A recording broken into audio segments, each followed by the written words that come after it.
Hello and welcome to the Catch Lift Coaches Corner. I'm Cal head coach Melissa, and this week I'm honored to welcome U.S. Air Force veteran Thomas Burke to today's show. Thomas is a U.S. Air Force veteran, Cal veteran athlete, and world adventurer. Thomas, welcome to the Coaches Corner. How are you doing today? Great, Melissa. How about yourself? I'm doing great. Very excited to talk to you today. Let's hop right in here, Thomas. Why don't we start? Can you tell us a little bit about your life growing up? Growing up, I grew up in Indianapolis, Indiana, till about the age of 17. Then I moved down to Florida to live with my grandparents for my last year of high school. And it's from there that I decided, the Air Force was going to be the best route. I got tired of working at fast food restaurants, and I was like, let me go see the world. Let me go do a different job. And the Air Force makes you a cook. So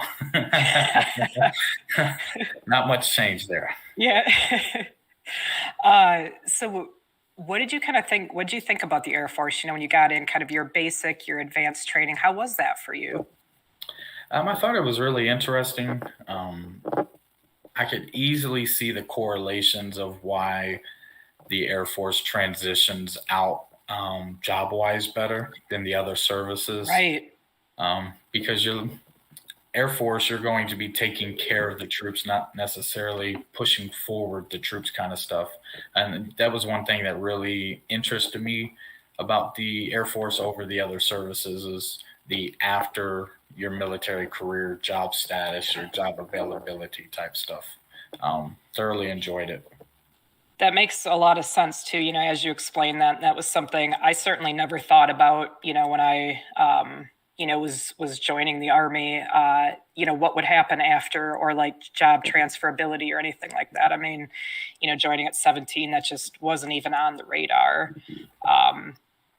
Thomas, talk to us a little bit about, that time in the Air Force and talk to us about, your deployment to Kuwait and whatnot. How did that all go for you? I would say I had a pretty fun career. I did about 8 days shy of 5 years, so I just round up. I think it's an even nice kill number. So I did 2 years in Clovis, New Mexico at Cannon Air Force Base. Very young, didn't really understand much. Got an email come through one day, said, hey, we're looking for people in Japan, Germany, Alaska, all these cool places. And I was like, hey, I want to go to Japan. Yeah. Thankfully, I got picked, transitioned from New Mexico to Japan. I got there in September 2002, right before we started shock and awe. And that really changed my entire mindset from there. While I was in Japan, we were at 50% capacity or less the entire time. We actually ended up winning a unit of the Air Force while I was over there because of the high ops tempo that we had, even deploying out so much and so often, and yet still keeping a nice, tight unit back home. Right. The deployment to Kuwait came about because the Air Force uses deployment cycles. And those deployment cycles had been thrown off because of that high ops tempo during that time frame. Yep. So it came about, hey, we want to send some people to a short one to Kuwait. And I think the other one was Al-Udeid for the second cycle. So I volunteered for the first cycle. It was a team of me and 8 others. Went to Kuwait to basically shut down a base and send everything up to Iraq. I'm not sure everything made it in great condition because that Kuwaiti heat, we're loading all these electronics into Connex boxes. I'm sure they sat there for a month before. Oh, for sure. Yeah. That's probably a fairly safe bet. Yes, exactly. I don't know the exact number of days, but let's round up to 80 days in Kuwait. Actually came down, possibility of going to Iraq. That never came to fruition. They called us home. And from there, I just did the rest of my time in Japan. And from there, I transitioned to Minot Air Force Base in North Dakota. Why not Minot? And from there, I was like, yeah, this ain't for me no more. Was always in the hospital, all these different medical things that are going on with me. And the doctor was like, hey, I can get you out under honorable terms. It won't be med board. I said, do what you got to do. Right. Right. That's why I did 5 years. Everybody's like, how did you do 5 years in the Air Force? I'd actually re-enlisted while I was in Japan. But I was let out of that enlistment just because all the medical stuff going on with me. So Talk to us, because like you said, Thomas, so you had a lot of different medical stuff going on, and you had this, opportunity to get out of the Air Force. So you start your transition. What did that transition look like for you as an airman coming out like that? in 2005, it was literally one day you're Air Force, the next day you're civilian. Yeah. There was no Yep. transition period there. I mean, the troops getting out these days are extremely lucky to have somebody not necessarily holding their hands, but walking them through that dark tunnel. Right. Kind of They were- liaisoning in that. Yeah. Yeah, exactly. There's no, in 2005, it was the VA's 300 miles away in Fargo. Yeah. Go talk to them. And I'm like, well, what do I, like, what do I do? Like, how do I handle this? Like, there was none. But thankfully, I learned to be my own advocate. I learned kind of how to fight the VA. And thankfully, after 15 years, I became 100% total and permanent. So, Yeah, it's certainly a journey, right? And definitely a unique transition journey for, all servicemen and women. It certainly looks quite differently. Um, so, as you came out, Thomas, and you're dealing with your health and stuff, at what point did you return to the classroom? Because you would go on to go back to school. my whole goal getting out of the Air Force, which I literally had about a 45-day notice. I was going in for my second hernia surgery during my time in the military on May 5th of 2005. So on May 4th, they said, hey, you're going to have surgery. We're going to give you, they were supposed to give me 2 weeks convalescent, but I think I actually stretched that out to like 6. I don't know how I did it. Maybe they just got generous with me no more. But once I found out I'm going to have all these weeks off on convalescent, I don't convalescent very well. I'm not a very good patient where you should be resting and not doing anything. Yeah. I'm out walking, hitting the beat, figuring out the next portion of my life. And I found a local college there, Minot State University. I went ahead and enrolled. So I got out in June. I was in the classroom in August. Wow. I was also So that was quick for you back in. Okay. Oh, yeah. Yeah, I paid out of pocket for probably the first 3 months, and then the GI Bill finally Right. came in. Yep. Once again, still slow, but it caught Yeah. up in the back end. But yeah, as soon as I got out, I was like, you know what?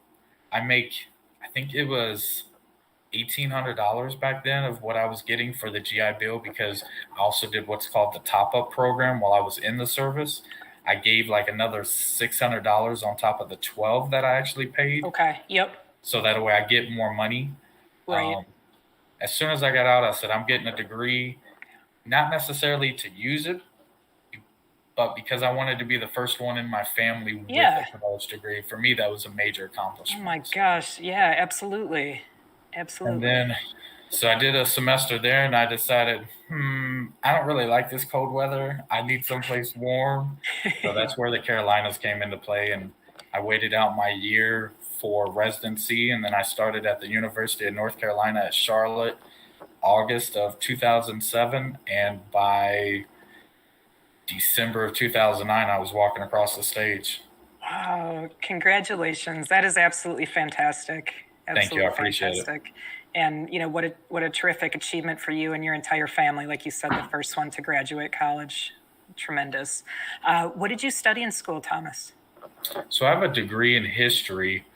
I wouldn't really say I have a minor, but I think I'm probably one class off of a minor in Asian religion. For me, my time in Japan really changed my mindset. Like, it really opened me up to, there is so much more out there than what we learn in our history books, Right. which I think is very biased now, seeing what I've seen and knowing what I know. So for me, I just wanted to learn the history of the world. Like, I don't care about history like on July 4th, Yeah. 1777. Right. Yeah. I don't care about that. I want to learn why Israel and Palestine can't get along. I want to learn why, the Iran Iraq situation messes up the global community type Right. stuff. So in my courses, I took history of Brazil, history of the continent of Africa, history of, all these different countries. And it was awesome. It really was. That's so cool. Um, Looking back, at your time in school, Thomas, what do you look back at most fondly, or what do you remember most about those time? So I graduated. Well, I walked across the stage December 18th or 19th, I think, of 2009. The one thing that sits with me is in my last semester of school, um, my wife, then my girlfriend, was pregnant with my son. And I can remember sitting in a class, and this was back when we still used like Yahoo Messenger. Like, Yeah, how far back it goes. you're So let me dating it a date bit. myself. Yeah. For you younger troops, Google search Yahoo Messenger, you'll figure it out. That's So I'm sitting in class, like messaging back and forth with her. She's at work, and just getting a message saying, my water just broke. Oh my And gosh. it's like, I'm an hour, let's say 45 minutes from where she is. And then to get to our house is like another 30 minutes. So, and just going to the teacher and like, hey, I'm going to miss your class. I got to go to the hospital. For me, that's something that will always sit with me. My son was born December 3rd, 2009. He was actually in a car seat, like at my graduation, Oh my slept through the gosh. whole thing, even though they're ringing bells and all of this and that. For me, he got brought into the world to see my greatness. Oh, So that's so cool. yeah, it was Wow. awesome. Thank you for sharing that with us, Thomas. Thank you. So I want to start talking a bit, about your fitness, and there's a lot of different components to it we want to discuss. Let's start with talking about the Adaptive Training Foundation. So right now you're down in Texas at the Adaptive Training Foundation training. Talk to us about it, what it is, what you're doing, how you came to be there. I actually found the Adaptive Training Foundation sometime early 2019. 2019 was a really dark year for me. Many nights waking up, just not wanting to die, but just not wanting to be in pain, having those suicidal idolizations. So I would Google search like veteran retreats for mental health, veteran retreats for this, or veteran this, or veteran that, like really trying to get out of that suicidal mind frame. And I found this organization, Adaptive Training Foundation. So they do a 9-week fitness program. They bring you in, they house you while you're here, and they smoke you 3 days a week. You are drenched. When you are done with your workout, you are thinking, why am I doing this again? Start to Uh, question things a bit. yes. That's when you know it's been good training, right? You start to Yes, question, what am exactly. I doing? It's an organization started by Dave Fabera. You may know him as the 2008 Mr. Irrelevant, the last pick of the NFL draft. Okay. And I think his backstory is something like he got out of the NFL searching for an identity. Ding, ding, ding. Does that ring Right. true with any of Yep. us? Yep. Really addicted to pain pills. One day in Hawaii, he's like really suicidal, getting ready to jump off this balcony at some fancy hotel. And he was like, all right, this stuff's got to change. I guess Travis Mills, everybody knows that name in the veteran community, Right. saw him somewhere, saw his limitations, and he was like, hey, I can make you better. And that's kind of where it all started to, started in Okay. like a little garage kind Right. of workout center. And now it's this great big monster. Um, I mean, the things that they're doing is just phenomenal. Sometimes they run all veteran classes. The class I'm in, class 21, I believe it is a mixture of veteran and civilians. Okay. 4 of us have military backgrounds, and we all have different limitations. Some are above knee amputees, some are below knee amputees. One guy in the class has got cerebral palsy, kicking butt out there, walking for the first time in 35 years, kind of stuff. Wow. Yeah. So Tremendous. Talk to us so I know today is an off day for you. So tomorrow you're going to train. What might you expect out of a training session tomorrow? Like, how are they going to thrash you? Oh, We're gluttons for pain. thrashing. What do you got, Thomas? What's the thrashing coming tomorrow? So we start at around 10:30 with this like a mindful breathing, like they bring everybody together. We sit in a circle, in a nice little space that they have set aside, and we go through some breathing. We get the mind right, and then I work with a personal trainer, and then I have an assistant trainer. The assistant trainer right now, just to tell you the kind of level this guy's on, he's doing a Murph every day for 30 days. Yeah. Yeah, point taken. Yeah, exactly. So Yeah. they do circuits of 3. They'll do a core, they'll do a strength, and then they'll do a cardio. So for the cardio, it may be ride an assault bike at 80 or 90 revolutions per minute for like a minute and a half to get the heart rate up. Yep. And then they'll put some bands on my legs because I need to strengthen my core and strengthen my back. So they'll put some of the toughest, hardest bands around my thighs and make me do side lunges, like 20 at a time, go down, 20, come back. And then let's flip some tires. I think yesterday I was flipping 175-pound tires like 10 times. Then when you get done flipping the tire at the end of the turf, I want 5 burpees, do the tire thing back, 5 more burpees, get back on the bike. It's an onslaught. That's awesome. Heck yeah. Yeah. It's a really cool. good workout, very solid. And when you make small personal gains, they have a bell ringing system. So my stability is really bad. So we're working on like Bolson balls and endo boards and stuff like that. Right. I believe it was Friday. I got on an endo board with I think it was a foam roller underneath it. So it was pretty high up. For me, it was pretty short. So I guess I could say it. But the first time I got on the endo board, it was like 12 seconds. Well, that's the longest I'd been on an endo board without touching the ground while I was here. My trainer said, go ring a bell. I said, that's not good enough. The second time around, it was 42 seconds. He said, go ring a bell. You crushed that time. Still not good. Third time around, it was 64 seconds. I rang the bell then. Heck yeah. Because I hadn't done that before. Yeah. That, for me, is a major accomplishment. And some people may be like, man, it's only 64 seconds. That's Why awesome. is that an accomplishment? Every small feat. Yes. It's for sure. It's not you getting to the end of climbing Everest. It's you making to base camp A, then base camp B. You got to celebrate the small things in life. Yes.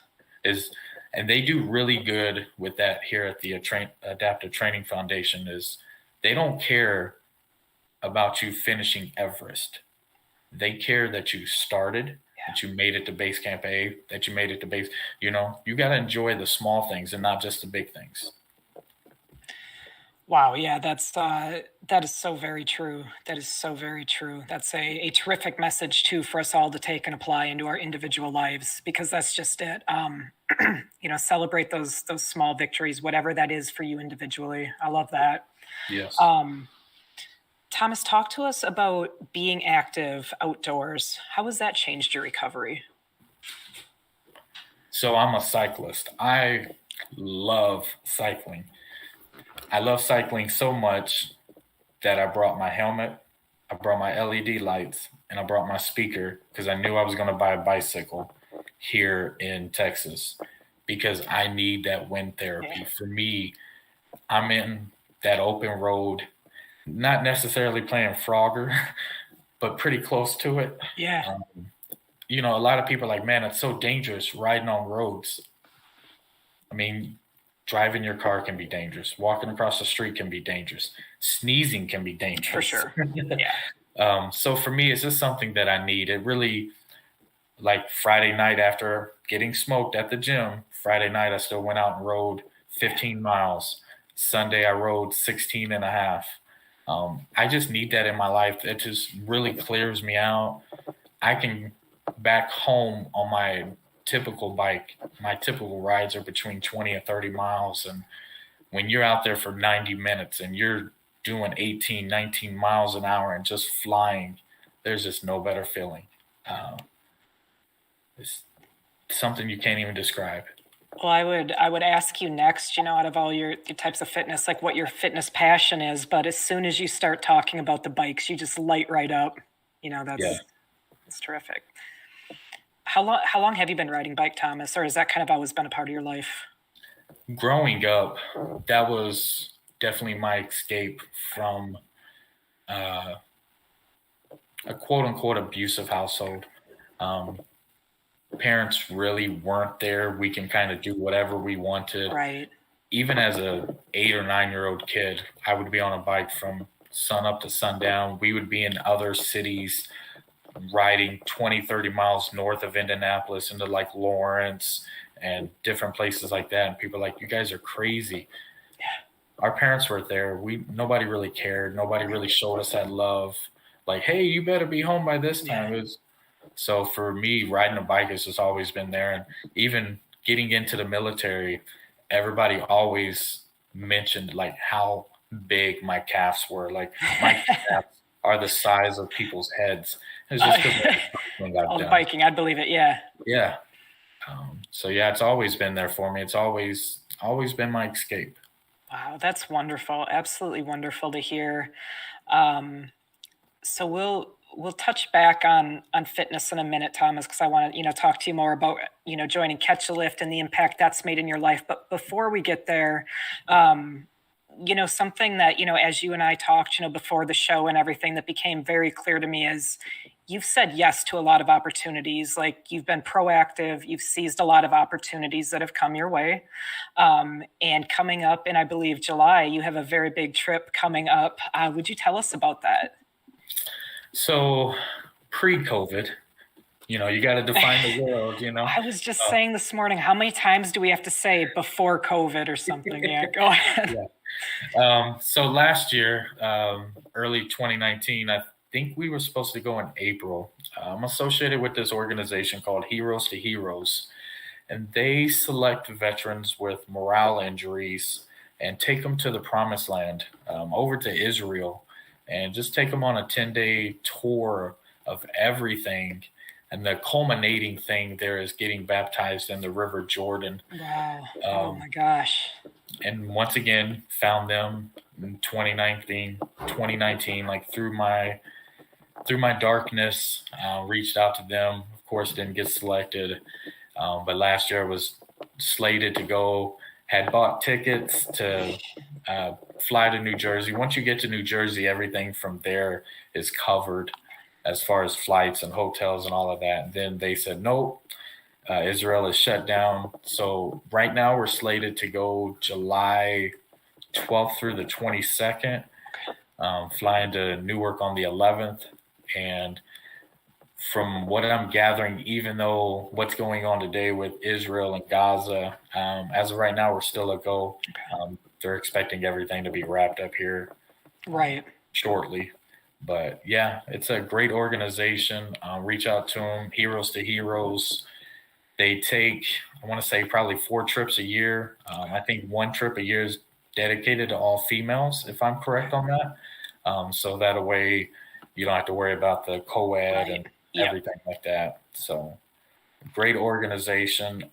I mean, how often can you say that an organization is taking you on a 10-day all expenses international trip? And yeah, that's wild. That's wild for sure. Thomas, I want to ask you, kind of in the same regard. So, what advice you would have, or what you'd tell other veterans who, they're in a dark place or they're struggling, they haven't been able to say yes to, because you and I both know within the veteran community, there's a ton of opportunities, right? There's literally something for everybody, whatever meets your passion. And, something that I believe is that if you can find that, whatever lane it is, like for me, fitness was my recovery. For other people, it might be something, it might look a little different, but you've got to say yes to those opportunities along the way. What advice do you have to veterans, Thomas, who are struggling to even say that yes, to take that first step, because it is a leap of faith or a step of faith? Would you talk to that? I think firstly, you have to say yes to yourself. That's a good point. Oof. And you have to be selfish for you. As veterans, we're so caught up on the ideal of service before self. Yeah. Oh, I can't do this program because my wife and my son will miss me, or my wife and my son, or my husband and my children need me at home. Yep. Your family needs you to be the best you that you can be. So say yes to yourself first and be selfish. But by being selfish, you're making everybody else better. I learned I can't be Tommy at 10% because I'm giving everybody else 90. Right. I can be Tommy at 100%, and I can still give you 100%. We always have more in us than we know. That's true.